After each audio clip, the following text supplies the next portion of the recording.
ಓಂ ಸಾಯಿ ಸದ್ಗುರುವೇ ನಮಃ. 26ನೇ ಅಧ್ಯಾಯ. ಭಕ್ತಪಂಥ, ಹರಿಶ್ಚಂದ್ರ ಪಿತಳೆ, ಗೋಪಾಲ ಅಂಬೇಡ್ಕರ ಇವರ ಅನುಭವಗಳು. ನಾವು ಪ್ರಪಂಚದಲ್ಲಿ ನೋಡುವುದೆಲ್ಲವೂ ಆ ಮಾಯೆಯ ಪರಮಾತ್ಮನ ಕ್ರಿಯಾತ್ಮಕ ಶಕ್ತಿಯ ಆಟ. ಕತ್ತಲೆಯಲ್ಲಿ ಹಗ್ಗವನ್ನೂ ಸಹ ಸರ್ಪವೆಂದೇ ಭ್ರಮಿಸುವ ಹಾಗೆ ನಾವು ಆಟವನ್ನು ನೋಡುತ್ತೇವೆ. ಸದ್ಗುರುವು ನಮ್ಮ ಅರಿವಿನ ಕಣ್ಣು ತೆರೆದು ಅವುಗಳ ನಿಜವಾದ ಜ್ಯೋತಿ ಕಂಡುಬರುವಂತೆ ನಮಗೆ ಸಹಾಯವೆಸಗುತ್ತಾನೆ. ಆದುದರಿಂದ ನಮಗೆ ಯಾವಾಗಲೂ ಸತ್ಯದೃಷ್ಟಿ ದಯಪಾಲಿಸುವಂತೆ ಬಾಬಾ ಅವರನ್ನು ಪ್ರಾರ್ಥಿಸೋಣ. ಆದರ್ಶ ಆರಾಧನೆ. ಹೇಮಾಣ್ಣ ಪಂತರು ಆದರ್ಶವಾಸ ಆರಾಧನೆಯನ್ನು ವಿವರಿಸುತ್ತಾರೆ. ಸದ್ಗುರುವಿನ ಪಾದಪೂಜೆಗೆ ನಾವು ಬಿಸಿ ನೀರಾದ ಆನಂದ ಬಾಷ್ಪವನ್ನು ಉಪಯೋಗಿಸೋಣ. ಪ್ರೀತಿ ಎಂಬ ಗಂಧವನ್ನು ಅವನ ಮೈಗೆ ಲೇಪಿಸೋಣ. ನಿಜವಾದ ಭಕ್ತಿ ಎಂಬ ಉಡುಪಿನಿಂದ ಅವನನ್ನು ಅಲಂಕರಿಸೋಣ. ನಮ್ಮ ಅಷ್ಟಸಾತ್ವಿಕ ರಸಭಾವಗಳೆಂಬ ಅಷ್ಟತಾವರೆಗಳನ್ನು ದೃಢಚಿತ್ತದಿಂದ ಫಲವನ್ನು ಅವನಿಗೆ ಅರ್ಪಿಸೋಣ. ಭಕ್ತಿ ಎಂಬ ಸುಗಂಧ ದ್ರವ್ಯವನ್ನು ಅವನ ಶಿರದ ಮೇಲೆ ಚಿಮುಕಿಸೋಣ ಮತ್ತು ಅದನ್ನು ಸೊಂಟಕ್ಕೆ ಕಟ್ಟಿ ನಮ್ಮ ಶಿರವನ್ನು ಅವನ ಚರಣಾರವಿಂದಗಳಲ್ಲಿ ಇಡೋಣ. ಈ ರೀತಿಯಾದ ಸರ್ವಾಭರಣಗಳಿಂದ ಅವನನ್ನು ಅಲಂಕರಿಸಿದ ನಂತರ ಶಕೆಯನ್ನು ಹೋಗಲಾಡಿಸಲು ಭಕ್ತಿ ಎಂಬ ಚಾಮರವನ್ನು ಬೀಸೋಣ. ಇಂತಹ ಆರಾಧನೆಯ ನಂತರ ನಮ್ಮ ಮನಸ್ಸನ್ನು ಅಂತರ್ಮುಖಿಸು. ಸತ್ಯಮಿಥ್ಯಗಳಿರುವ ವ್ಯತ್ಯಾಸ ವಿವೇಚಿಸುವ ಸಾಮರ್ಥ್ಯ ನಮಗೆ ದಯಪಾಲಿಸಿ ಪ್ರಾಪಂಚಿಕ ವಸ್ತುಗಳ ಭೋಗಾಪೇಕ್ಷೆಗಳಲ್ಲಿ ವಿರಕ್ತಿಯನ್ನುಂಟು ಮಾಡಿ ಆತ್ಮಜ್ಞಾನವನ್ನು ಹೊಂದಲು ಸಹಾಯ ಮಾಡು. ನಾವು ನಮ್ಮ ತನು ಮನ ಧನ ಎಲ್ಲವನ್ನೂ ನಿನಗೆ ಅರ್ಪಿಸಿ ಶರಣಾಗತರಾಗಿದ್ದೇವೆ. ನಮಗೆ ಸುಖ ದುಃಖಗಳ ಅನುಭವ ದೊರೆಯುವಂತಹ ನೇತ್ರಗಳನ್ನು ಪಾಲಿಸು ಮತ್ತು ನಮ್ಮ ನೇತ್ರಗಳನ್ನು ನಿನ್ನ ನೇತ್ರಗಳಂತೆಯೇ ಮಾರ್ಪಾಡಿಸು. ನಿನ್ನ ಮನಸ್ಸಿಗೆ ಬಂದಂತೆ ನಮ್ಮ ದೇಹ ಮತ್ತು ಮನಸ್ಸನ್ನು ಹತೋಟಿಯಲ್ಲಿಡು. ನಮ್ಮ ಮನಸ್ಸು ನಿನ್ನ ಪಾದಗಳಲ್ಲಿ ಶಾಂತಿಯಿಂದಿರಲಿ ಎಂದು ನಾವೆಲ್ಲರೂ ಪ್ರಾರ್ಥಿಸೋಣ. ಭಕ್ತಪಂಥ. ಬೇರೊಬ್ಬ ಗುರುವಿನ ಶಿಷ್ಯರಾದ ಪಂತ ಎಂಬುವರು ಒಮ್ಮೆ ಶಿರಡಿಗೆ ಬರುವ ಸಂದರ್ಭ ಬಂದಿತು. ಅವರಿಗೆ ಶಿರಡಿಗೆ ಬರುವ ಮನಸ್ಸು ಇದ್ದಿರಲಿಲ್ಲ. ಆದರೆ ಮಾನವನು ಎಣಿಸುವುದೊಂದು, ದೈವ ಬಗೆಯುವುದೊಂದು. ಅವರು BBCI ರೈಲಿನಲ್ಲಿ ಪ್ರಯಾಣ ಮಾಡುತ್ತಿದ್ದಾಗ ಶಿರಡಿ ಯಾತ್ರಿಕರ ಪರಿಚಯವಾಯಿತು. ಅವರೆಲ್ಲರೂ ಇವರನ್ನು ಶಿರಡಿಗೆ ಬರಬೇಕೆಂದು ಬಲವಂತ ಮಾಡಿದರು. ಉಪಾಯವಿಲ್ಲದೆ ಬರಬೇಕಾಯಿತು. ಅವರೆಲ್ಲರೂ ಮುಂಬಯಿಯಲ್ಲಿ ಇಳಿದರು. ಆದರೆ ಪಂತರು ವಿರಾರಿನಲ್ಲಿ ಇಳಿದು ತಮ್ಮ ಗುರುವಿನ ಅಪ್ಪಣೆ ಪಡೆದು ಪುನಃ ಯಾತ್ರಿಕರ ಗುಂಪನ್ನು ಸೇರಿ ಶಿರಡಿಗೆ ಬಂದರು.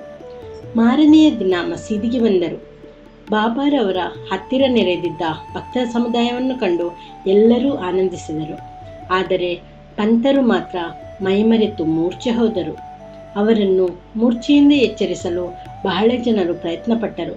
ನಂತರ ಬಾಬಾ ಅವರ ದಯೆಯಿಂದ ಅವರ ಮೇಲೆ ನೀರು ಚಿಮುಕಿಸಲು ಪ್ರಜ್ಞೆ ಬಂದು ನಿದ್ರೆಯಿಂದ ಕಣ್ಣು ತಿಕ್ಕುತ್ತಾ ಎದ್ದು ಕುಳಿತರು. ಇವರು ಬೇರೊಬ್ಬ ಗುರುವಿನ ಭಕ್ತರೆಂದು ಅರಿತ ಸರ್ವಜ್ಞರಾದ ಬಾಬಾ ಅವರು ಅವರಿಗೆ, ಏನೇ ಬರಲಿ ನಿನ್ನ ಆಧಾರ ಗುರುವನ್ನು ಭದ್ರವಾಗಿ ಹಿಡಿದುಕೋ, ಬಿಡಬೇಡ, ನಿಶ್ಚಲನಾಗಿ ಅವನೊಡನೆ ಐಕ್ಯವಾಗಿರು ಎಂದು ಹೇಳಿ ಅವರಿಗೆ ತಮ್ಮ ಗುರುವಿನಲ್ಲಿದ್ದ ನಂಬಿಕೆಯನ್ನು ದೃಢಪಡಿಸಿದರು. ಪಂತರು ಈ ಮಾತಿನ ಅರ್ಥವನ್ನು ಗ್ರಹಿಸಿ ತಮ್ಮ ಗುರುಗಳನ್ನು ಸ್ಮರಿಸಿದರು. ಬಾಬಾರವರ ಈ ದಯೆಯನ್ನು ಪಂತರು ತಮ್ಮ ಜೀವಮಾನದಲ್ಲಿಯೇ ಮರೆಯಲಿಲ್ಲ. ಹರಿಶ್ಚಂದ್ರ ಪಿತಳೆ. ಮುಂಬಯಿಯ ಹರಿಶ್ಚಂದ್ರ ಪಿತಳೆಯವರ ಮಗನಿಗೆ ಆಗಾಗ ಮಲರೋಗ ಬರುತ್ತಿತ್ತು. ಪರದೇಶಿ ಮತ್ತು ಆಯುರ್ವೇದ ವೈದ್ಯರಿಂದ ಔಷಧಿ ಕೊಡಿಸಿದರೂ ಗುಣ ಕಂಡುಬರಲೇ ಇಲ್ಲ. ಸಂತರನ್ನು ಮೊರೆ ಹೋಗುವ ಒಂದೇ ಒಂದು ಚಿಕಿತ್ಸಾ ಕ್ರಮ ಉಳಿಯಿತು. ದಾಸಗಣು ಅವರ ಕೀರ್ತನೆಯಿಂದ ಬಾಬಾ ಅವರ ಕೀರ್ತಿ ಮುಂಬಯಿಯ ಪ್ರಾಂತದಲ್ಲೆಲ್ಲ ಹರಡಿತೆಂದು ಈ ಮೊದಲೇ ತಿಳಿಸಲಾಗಿದೆ. ಈ ಕೀರ್ತನೆಗಳನ್ನು ಕೇಳಿದ ಪಿತಳೆಯವರು ಬಾಬಾ ಅವರ ದರ್ಶನ ಮಾತ್ರದಿಂದಲೇ ಸರ್ವರೋಗ ನಿವಾರಣೆಯಾಗುತ್ತೆಂದು ಭಾವಿಸಿ ಒಂದು ಬುಟ್ಟಿ ತುಂಬ ಹಣ್ಣುಗಳನ್ನು ತೆಗೆದುಕೊಂಡು ಕುಟುಂಬ ಸಮೇತ ಶಿರಡಿಗೆ ಬಂದರು. ಮಸೀದಿಗೆ ಹೋಗಿ ತಮ್ಮ ರೋಗಪೀಡಿತ ಮಗನನ್ನು ಬಾಬಾ ಅವರ ಪಾದಗಳ ಬಳಿ ಮಲಗಿಸಿ ಅವರ ಮುಂದೆ ಧ್ಯಾನಾಸಕ್ತರಾಗಿ ಕುಳಿತರು. ಬಾಬಾ ಅವರು ಆ ಹುಡುಗನನ್ನು ನೋಡಿದ ಕೂಡಲೇ ಅವನ ಪರಿಸ್ಥಿತಿ ಹದಗೆಟ್ಟಿತು. ಹುಡುಗನು ಕಣ್ಣಿನ ಗುಡ್ಡೆ ಮೇಲಕ್ಕೆ ಹೊರಳಿಸಿ ನಿಸ್ತೇಜನಾಗಿ ಬಿದ್ದುಬಿಟ್ಟನು. ಅವನು ಉಸಿರನ್ನು ತ್ಯಜಿಸಿದನು ಎಂಬಂತೆ ಮೈಯೆಲ್ಲ ಬೆವೆತು ಬಾಯಿಯಿಂದ ನೊರೆ ಬರಲಾರಂಭಿಸಿತು. ಇದನ್ನು ಕಂಡು ಮಾತಾಪಿತೃಗಳು ಗಾಬರಿಗೊಂಡರು. ಈ ಥರದ ರೋಗ ಆ ಹುಡುಗನಿಗೆ ಸ್ವಲ್ಪ ಕಾಲದಿಂದ ಆಗಾಗ್ಗೆ ಬರುತ್ತಿತ್ತು. ಈಗ ಅದರ ಅವಧಿ ಹೆಚ್ಚಾಯಿತು. ದರೋಡೆಯನ್ನು ಮಾಡಲು ಹೊರಟ ಕಳ್ಳನ ಮೇಲೆಯೇ ಆ ಮನೆಯೇ ಉರುಳಿ ಬಿದ್ದಂತೆಯೇ ವ್ಯಾಘ್ರದ ಹೆದರಿಕೆಯಿಂದ ಓಡುತ್ತಿದ್ದ ಗೋವು ಕಟುಕನ ಕೈಗೆ ಸಿಕ್ಕಂತೆಯೋ, ಬಿಸಿಲಿನ ಬೇಗೆಯನ್ನು ತಡೆಯಲಾರದೆ ವೃಕ್ಷದ ಕೆಳಗೆ ನೆರಳಿನಲ್ಲಿ ವಿಶ್ರಾಂತಿ ಪಡೆಯಲು ಹೋದ ಪ್ರಯಾಣಿಕನ ಮೇಲೆಯೇ ಆ ವೃಕ್ಷವೇ ಉರುಳಿದಂತೆಯೋ, ಪರಮಭಕ್ತನು ಪೂಜೆ ಮಾಡಲು ದೇವಾಲಯಕ್ಕೆ ಹೋದಾಗ ಆ ದೇಗುಲವೇ ಅವನ ಮೇಲೆ ಮಗಚಿಕೊಂಡಂತೆಯೋ ಆ ಹುಡುಗನ ತಾಯಿ ಚಿಂತಾಕ್ರಾಂತಳಾಗಿ ರೋಧಿಸಿದಳು. ಇದನ್ನು ಕಂಡ ಬಾಬಾ, ಅಮ್ಮ, ಏಕೆ ಹೀಗೆ ರೋಧಿಸುತ್ತಿ? ಅಳುವುದನ್ನು ನಿಲ್ಲಿಸು. ನಿನ್ನ ಮಗನನ್ನು ಮನೆಗೆ ಕರೆದುಕೊಂಡು ಹೋಗು. ಸ್ವಲ್ಪ ಹೊತ್ತಿನಲ್ಲಿ ಪ್ರಜ್ಞೆ ಬರುತ್ತದೆ ಎಂದು ಹೇಳಿ ಸಮಾಧಾನಪಡಿಸಿದರು. ಬಾಬಾರವರ ಆಜ್ಞೆಯನ್ನು ಪರಿಪಾಲಿಸಿದ ಸ್ವಲ್ಪ ಹೊತ್ತಿನಲ್ಲಿಯೇ ಬಾಬಾ ನುಡಿದ ಪ್ರಕಾರ ಹುಡುಗನಿಗೆ ಪ್ರಜ್ಞೆ ಬಂದಿತು. ನಂತರ ಅವರೆಲ್ಲರೂ ಅನುಮಾನರಹಿತರಾಗಿ ಬಾಬಾರವರ ಬಳಿಗೆ ಹೋಗಿ ನಮಸ್ಕರಿಸಿದರು. ಆಗ ಬಾಬಾ ಅವರು, ನಿಮ್ಮ ಅನುಮಾನ, ಶಂಕೆ ಎಲ್ಲವೂ ಈಗ ದೂರವಾದವೇ? ಶಾಂತಿ ಹೊಂದಿದಿರಾ? ಶ್ರೀಹರಿಯಲ್ಲಿ ದೃಢವಾದ ನಂಬಿಕೆ ಮತ್ತು ಅಚಲ ವಿಶ್ವಾಸ ಇಟ್ಟವರನ್ನು ಅವನು ಕಾಪಾಡುವನು ಎಂದರು. ನಂತರ ಪಿತಳೆಯವರು ಎಲ್ಲರಿಗೂ ಸಿಹಿ ತಿಂಡಿಯನ್ನು ಹಂಚಿದರು.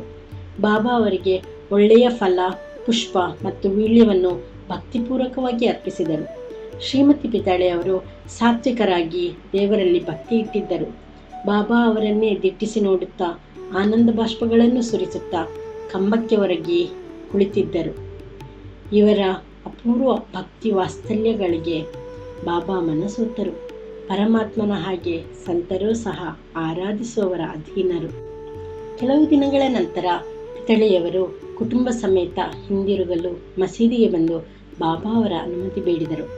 ಬಾಬಾ ಅವರೆಲ್ಲರಿಗೂ ಉದಿಯನ್ನು ಕೊಟ್ಟು ಪಿತಳೆಯವರನ್ನು ಹತ್ತಿರಕ್ಕೆ ಕರೆದು, ಬಾಪು, ನಾನು ನಿನಗಾಗಲೇ 2 ರೂಪಾಯಿ ಕೊಟ್ಟಿರುತ್ತೇನೆ. ಈ 3 ರೂಪಾಯಿಗಳನ್ನು ತೆಗೆದುಕೋ. ಇವುಗಳನ್ನು ಸಹ ಪ್ರತಿದಿನ ಪೂಜೆ ಮಾಡುತ್ತಾ ಹೋಗು. ಪರಮಾತ್ಮನು ನಿನಗೆ ಒಳ್ಳೆಯದನ್ನು ಮಾಡುತ್ತಾನೆ ಎಂದರು. ಪಿತಳೆಯವರು ಹಣವನ್ನು ಪ್ರಸಾದವಾಗಿ ಸ್ವೀಕರಿಸಿ ಬಾಬಾರವರ ಆಶೀರ್ವಾದ ಪಡೆದರು. ನಂತರ ಬಾಬಾ ನನಗಾಗಲೇ 2 ರೂಪಾಯಿ ಕೊಟ್ಟಿದ್ದೇನೆಂದರು. ಅದು ಹೇಗೆ? ನಾನು ಶಿರ್ಡಿಗೆ ಬರುತ್ತಿರುವುದು ಇದೇ ಮೊದಲು. ಇದರ ಅರ್ಥವೇನು ಎಂದು ಯೋಚನಾ ಮಗ್ನರಾದರು. ಬಾಬಾ ಅವರು ಸಹ ಸುಮ್ಮನಿದ್ದರು. ಪಿತಳೆಯವರು ಮುಂಬೈಗೆ ಬಂದು ಶಿರ್ಡಿಯಲ್ಲಿ ನಡೆದುದೆಲ್ಲವನ್ನೂ ತಮ್ಮ ತಾಯಿಗೆ ತಿಳಿಸಿದರು. ಬಾಬಾರವರು ಆಗಲೇ 2 ರೂಪಾಯಿ ತಮಗೆ ಕೊಟ್ಟಿದ್ದೇನೆಂದು ಹೇಳಿದ್ದನ್ನು ಸಹ ತಾಯಿಗೆ ಹೇಳಿದ್ದರು. ಅವರ ತಾಯಿಗೂ ಸಹ ಮೊದಲು ಅರ್ಥವಾಗಲಿಲ್ಲ. ಸ್ವಲ್ಪ ಹೊತ್ತು ಯೋಚಿಸಿದ ನಂತರ ಅವರಿಗೆ ಹಳೆಯದೊಂದು ಘಟನೆ ನೆನಪಿಗೆ ಬಂದು ಮಗನನ್ನು ಕುರಿತು, ನೀನು ಹೇಗೆ ನಿನ್ನ ಮಗನೊಡನೆ ಶಿರ್ಡಿಗೆ ಹೋಗಿ ಬಂದಿರುವೆಯೋ ಅದೇ ರೀತಿ ನಿನ್ನ ತಂದೆಯವರೂ ಸಹ ನಿನ್ನೊಡನೆ ಅಕ್ಕಲಕೋಟೆ ಮಹಾರಾಜರ ದರ್ಶನ ಪಡೆಯಲು ಹೋಗಿದ್ದರು. ಅವರು ನಿಮ್ಮ ತಂದೆಯವರಿಗೆ 2 ರೂಪಾಯಿ ಕೊಟ್ಟು ಪೂಜಿಸಲು ಹೇಳಿದ್ದರು. ಅವರೂ ಸಹ ಶುದ್ಧ ಸಾತ್ವಿಕ ಯೋಗಿಗಳು, ಮಹಾಜ್ಞಾನಿಗಳು ಮತ್ತು ಸಿದ್ಧಪುರುಷರೂ ಆಗಿದ್ದರು. ನಿಮ್ಮ ತಂದೆಯವರು ಅವರ ಕೊನೆಯ ದಿನಗಳವರೆಗೆ ಅವುಗಳನ್ನು ಪೂಜಿಸುತ್ತಲೇ ಇದ್ದರು. ನಂತರ ಪೂಜೆಯು ನಿಂತಿತು.